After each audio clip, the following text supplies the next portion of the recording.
dari fakta-faktanya yang ada di Indonesia itu sendiri, Indonesia itu merupakan negara agrikultur yang dimana 45% dari orang Indonesia itu bekerja di bidang agrikultur, dan 17% dari pendapatan di Indonesia itu berasal dari bidang agrikultur. Terus dari jumlah dari petani itu sendiri di 2011 turun 5,2% dari 39,33 juta, dari 41,49 juta jadi 39,33 juta. Nah, kita lihat lagi faktanya yang ada adalah 60% dari sumber makanan Indonesia itu import, bahkan dari beras itu pun import. Padahal kita itu negara agrikultur yang dimana kita bisa menghasilkan itu sendiri dari negara kita, dan bahkan dari Indonesia sendiri itu nge-ekspor bahan-bahan makanannya keluar juga. Nah, faktor keduanya itu ada urbanisasi. Urbanisasinya itu, jadi kan Indonesia itu perpindahan orang dari desa ke kota. Yang kita tahu faktanya adalah 50.000 orang datang ke Jakarta di tahun 2011, dan hampir 54% dari orang Indonesia, populasi di Indonesia itu tinggalnya ada di kota. Faktor utama yang mengakibatkan mereka itu pindah itu adalah mereka melihat kayak misalnya di Jakarta, wah mereka udah modern, ada infrastrukturnya, ada fasilitasnya semua lengkap. Mereka lihat ada di mana-mana kita bisa ada pekerjaan, dan edukasinya itu lebih bagus daripada di desa itu sendiri. Padahal mereka nggak sadar kalau ternyata efek-efek dari perpindahan mereka itu mengakibatkan adanya illegal housing, jobless, dan mereka tuh nggak mikir kalau misalnya ternyata mereka di desa itu mungkin bekerja sebagai petani atau sebagai semacamnya, jangan di kota itu sendiri berbeda pekerjaannya. Akhirnya mereka jadi ada yang minta-minta atau jadi pedagang kaki lima, terus menyebabkan juga peningkatan kriminalitas. Terus populasinya makin padat di kotanya itu sendiri, green space-nya juga berkurang karena kebanyakan pembangunan-bangunan itu adanya di misalnya kayak di bantaran kali, atau mereka main bikin rumah aja asal-asalan aja. Terus increasing food consumption in city, jadi karena mereka banyak yang dari desa, yang mereka yang tadi petani pada pindah ke kota, jadinya si petani di desanya itu semua kan berkurang, jadi tingkat food consumption-nya itu boleh. Terus jadi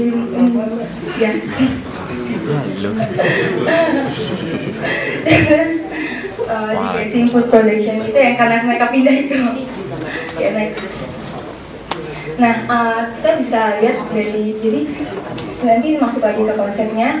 Rata-rata penduduk yang di lingkungan padatnya itu sendiri, yang illegal housing itu, mereka kebanyakan yang pada nggak mau tinggal di rumah susun. Jadi mereka karena terbiasa dengan kehidupan itu, mereka saat mereka dipindahkan rumah susun, mereka memilih untuk tetap tinggal di lingkungan padatnya mereka, yang pada akhirnya di rumah susunnya itu sendiri, yang tinggal malah tadi yang kayak dibilang orang-orang kayaknya, yang orang malah tinggal di rumah susun itu. Jadi di sini kita masuk ke konsepnya yang akan dijelaskan oleh teman saya. Di sini dari yang urbaner itu kan dari desa lalu dia ke kota itu kan menimbulkan berbagai masalah, diantaranya itu yang pertama fokusnya itu illegal housing, lalu penghijauannya itu jadi berkurang, terus kriminalitas tinggi, lalu kepadatan penduduk, pengangguran, terus konsumsinya jadi meningkat di kota tersebut, kemudian juga petaninya juga berkurang di desa-desa. Lalu kita membuat suatu solusi, yaitu suatu seperti kayak lapisan baru dari illegal housing ini. Jadi dari kepadatan penduduk itu kita membuat seperti modul-modul, diantaranya itu seperti untuk green space, dan juga untuk pertaniannya, lalu untuk peternakan juga sebagai pekerjaan untuk para jobless itu yang ada di illegal housing atau di rumah-rumah yang padat penduduk itu. Kira-kira seperti ini modulnya itu. Jadi ada varian-variannya itu diantaranya traditional market, landed farming, vertical farming, terus itu maksudnya peternakan, lalu greenhouse, green space, dan water harvesting. Ini gambaran dari lokasi site-nya itu. Jadi dari illegal housing itu nanti dia punya akses itu untuk ke atas itu, lalu ada konektornya di setiap modul-modulnya itu, dan kemudian tapi tidak menghalangi juga dari matahari, jadi ada space-nya juga, jadi masih bisa angin, matahari itu masih bisa melewati dari rumah-rumah padat penduduk itu. Jadi dia itu tingginya sekitar 6 meter dan dimensinya itu 4x4. Nah ini detailnya, jadi ada rain harvesting untuk air hujan ditampung, lalu untuk peternakan ayam, lalu ada landed farming dan vertical farming, greenhouse untuk seperti yang bunga-bunga yang harus ada intens suhu-suhunya itu, lalu ada green space untuk para misalnya kayak anak-anaknya itu bermain, jadi ada tempat untuk berkumpul. Lalu ini dari hasil-hasil tadi itu lalu dijual di traditional market ini. Kayak gitu. Ini kira-kira tampaknya seperti ini. Jadi di paling, misalnya kayak di paling ujungnya itu di dekat dengan jalan raya itu ada traditional marketnya. Jadi sekalian bisa menjual dari depan.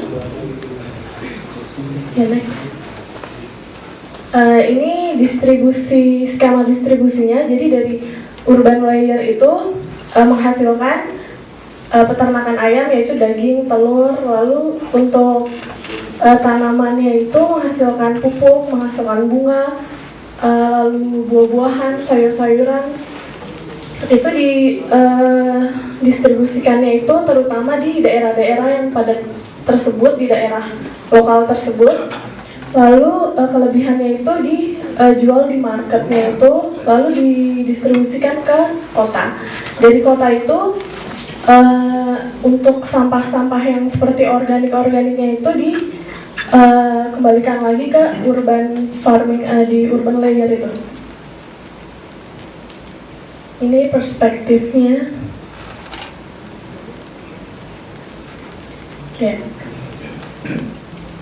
Ya, sekian dari kami. Terima kasih.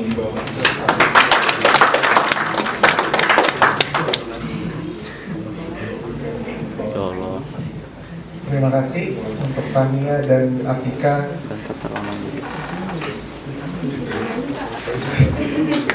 Oh iya, saya mau kembali. Sorry.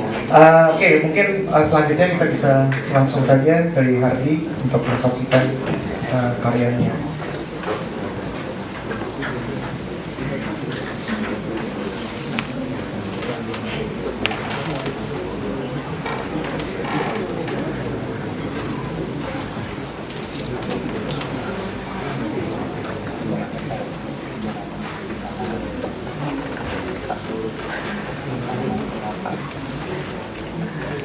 Selamat malam semuanya. Karya yang saya presentasikan ini merupakan karya yang saya submit untuk kompetisi Archibricks bersama dengan saya Hadi Iswanto bersama partner saya Teh Apriana dan yang dibimbing oleh Pak Gatot. Jadi fokus dari karya kita ini mungkin lokasinya tidak perlu saya jelaskan lagi. Next. Jadi lokasi yang kita pilih itu wadah fluid yang mungkin hampir kita semua sudah tahu berapa banyak permasalahan yang bisa timbul dari lokasi ini. Jadi awalnya wadah fluid yang luasannya lebih kurang 80 hektar ini digunakan untuk menampung sebagai cadangan air dan juga untuk mengendalikan terjadinya banjir. Tetapi dilihat dari kondisi sekarang, jika kondisi airnya begitu kotor, apakah waduk fluid kita itu masih bisa digunakan untuk cadangan air jika suatu saat kita terjadi kekeringan. Dan pada awalnya permasalahannya dimulai dengan masyarakat pindah, masyarakat yang berekonomi rendah pindah dan membuat illegal housing di tepi waduk fluid tersebut. Mereka tidak mau pindah jauh-jauh karena lokasi kerja mereka dekat dengan lokasi tempat tinggal mereka. Nah, dari sanalah dengan berjalannya waktu, pemukiman illegal housing yang makin padat dan terjadilah waduk fluid seperti sekarang ini.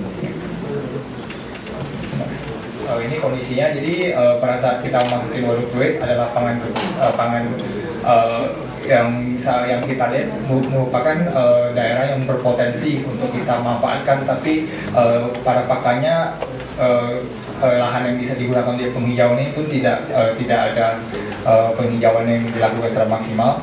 Terus dan tanah ini digunakan untuk di bagian kanan itu ada digunakan untuk penjual bambu yang ilegal juga, yang hanya menggelarkan bambu mereka di sana. Dan lahan ini digunakan untuk sebagai tempat penampungan sampah sementara. Tetapi sebenarnya tempat penampungan sampah itu berada di sebelah kanan dari tapak tersebut.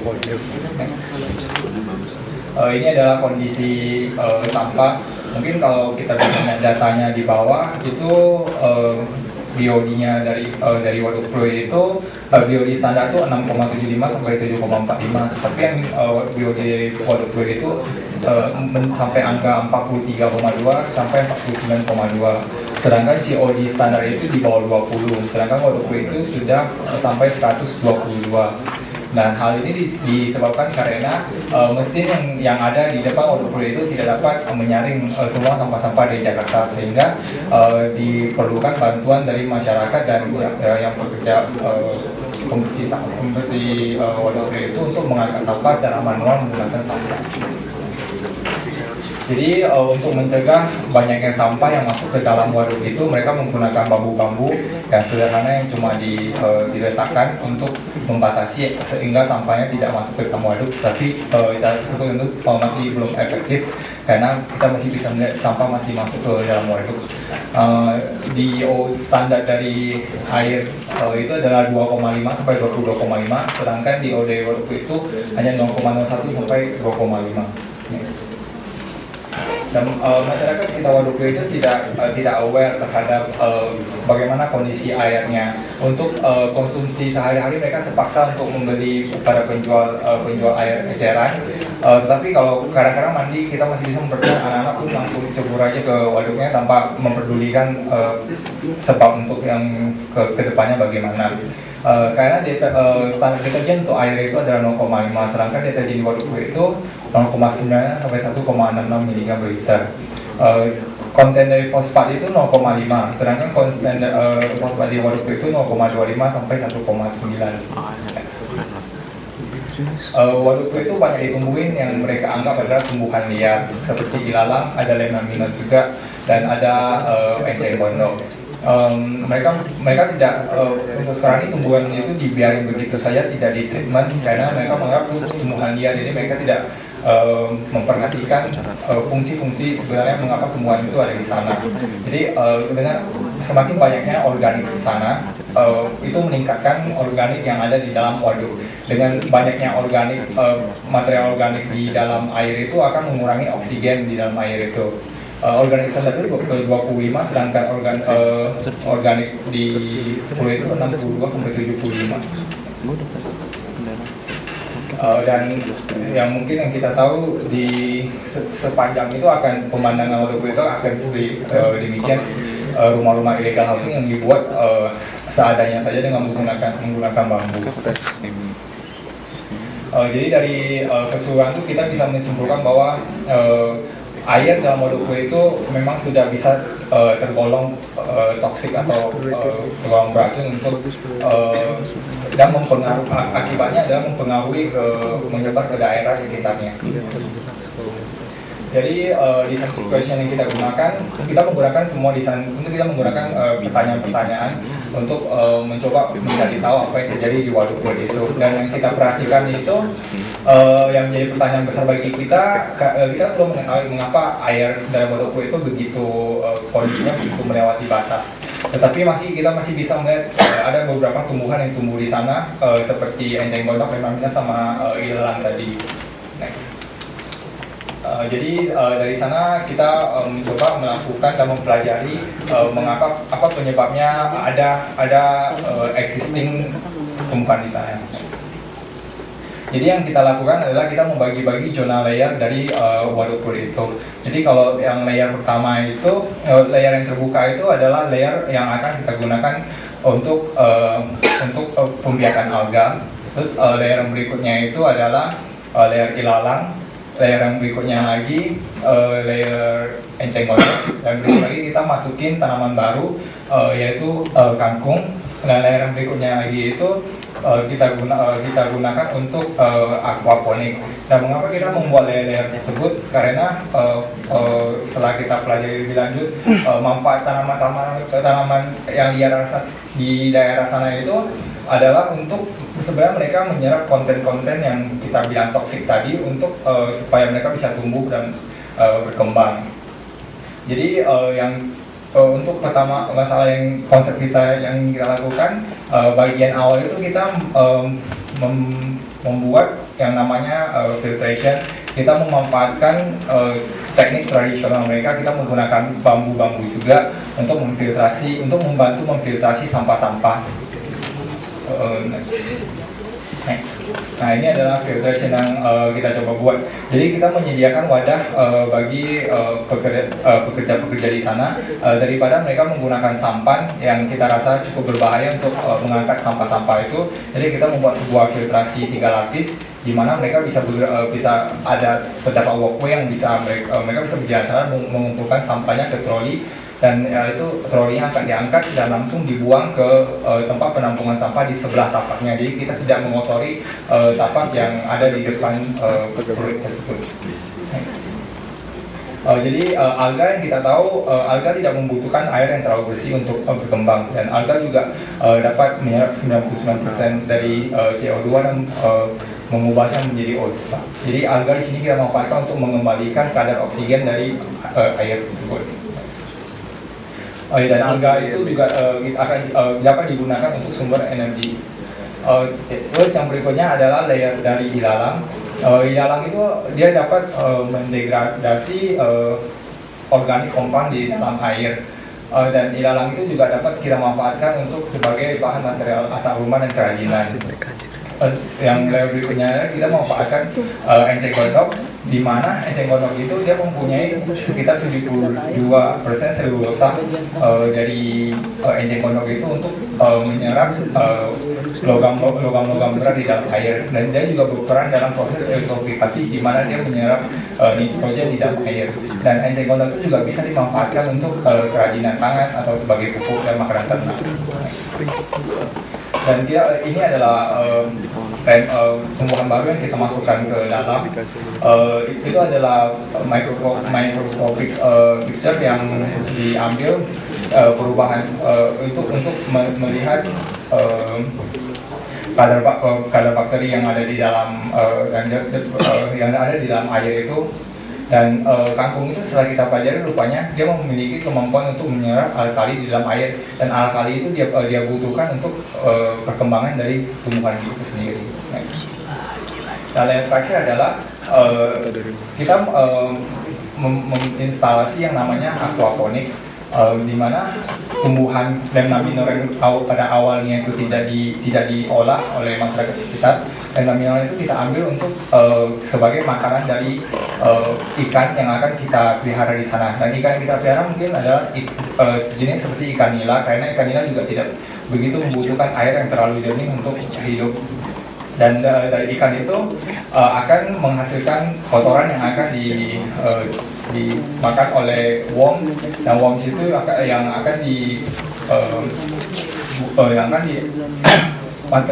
waste dari worms itu akan digunakan untuk pupuk dari tumbuhan dari aquaponik tersebut, dan plan itu akan membersihkan air yang akan kembali lagi ke ikan. Nah, ini adalah konsep symbiosis housing yang untuk kita ingin merestorasi illegal housing yang berada di tepian waduk pluit itu. Yang kita lakukan adalah kita memindahkan housing tersebut ke atas existing housing di tanah yang legal untuk dibangun.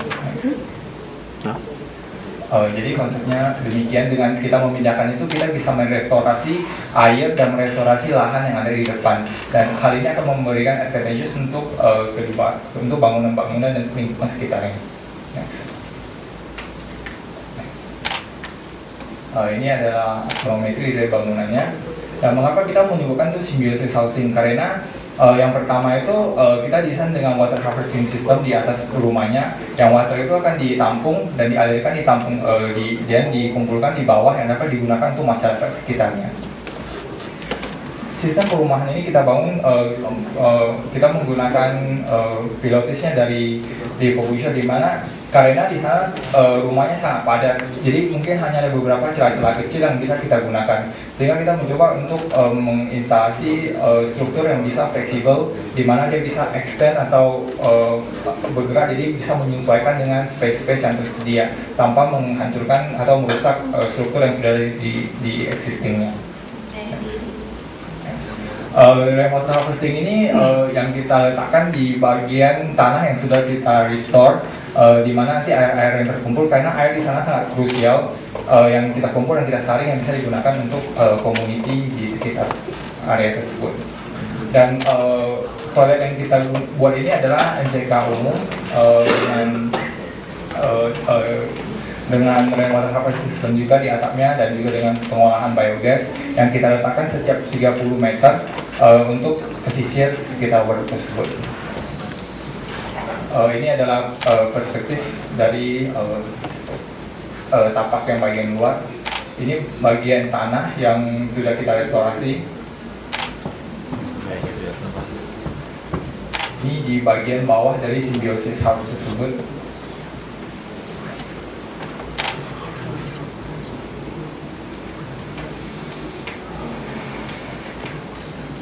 Ini adalah yang bagian filtration layer sampai ke aquaponik tadi. Ini adalah perspektif secara keseluruhan.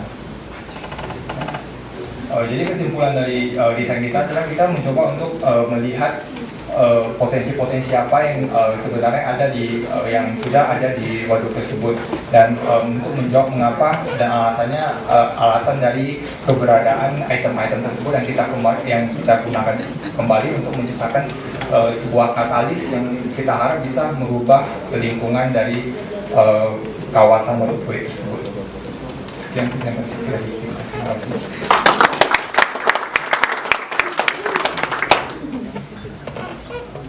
Terima kasih Hardi dan juga Atika dan Fitri. Ya.